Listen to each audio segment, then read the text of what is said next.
Indiana was officially established as a state in 1816. There were settlements along the Ohio River and its tributaries. Only Indians, fur trappers, and explorers ventured into the vast wilderness to the north. The area in Indiana north of Vincennes and all the way to the Michigan border was classified as Knox County. As the first white settlers came to the Starke County area in the early 1800s, they found it to be low, wet marshes with only a few high sand ridges upon which to build. Transportation was difficult, as boats were the only means of travel during much of the year. Starke County and Knox were not established until April of 1850. In his book, Public Men of Indiana, Francis Trissell speaks of the early times in Starke County. Its entire surface, when it was organized, was dotted over by unsightly sand elevation or dunes that were interspersed and surrounded by vast areas of sloughs and swamps that were seemingly not susceptible of drainage. The sand elevations were selected by early settlers as the only places fitted for habitation and crop production. And land explorers were slow in discovering that this territory was suitable for any other purpose than indulgence in the sports of hunting and fishing. The lands generally possessed no market value, but many tracts were acquired by non-residents at very low prices to be used for trading purposes. These tracts of land became known as to boot lands, which horse traders used in making their exchanges of horses. Instead of paying a cash difference, they would give a tract of Starke County land to boot. It was related that a view of the land usually produced a demand for revoking the trade. Between 1890 and 1910, many large dredging machines were operating in Starke County and other neighboring counties to drain these marshlands. This drainage turned the Kankakee Valley into valuable farmland.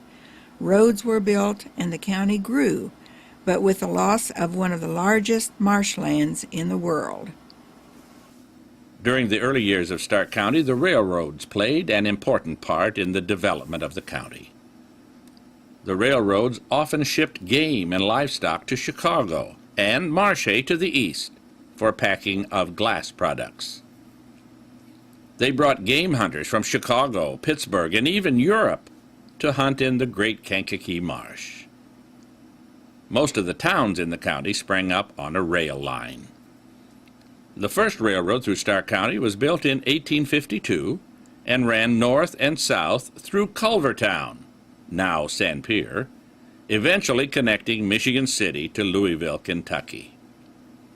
Abraham Lincoln's funeral train passed through Starke County on this railroad in 1865.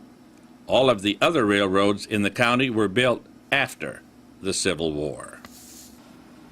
The Nickel Plate Depot was established in Knox in 1882 when the New York, Chicago, and St. Louis Railroad was built through the county.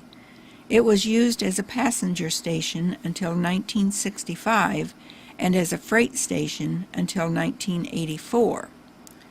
When the depot was no longer needed as a maintenance building for the railroad crews in 1992, it was sold to the Starke County Historical Society.